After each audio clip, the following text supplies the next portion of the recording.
Hi, I'm Casey with the Wild Oyster Project. Our mission is to rewild San Francisco Bay by restoring native Olympia oysters. Our focus is restoration done entirely within the community by local volunteers. So an oyster base camp is a community science project.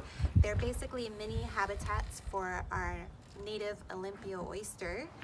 And what they are just simple cages filled with recycled cured shell that we gather from local restaurants with volunteers.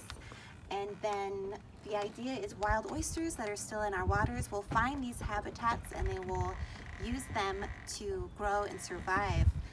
And this is what a wild Olympia oyster looks like when it's growing on one of our shells. So that's always very exciting to see.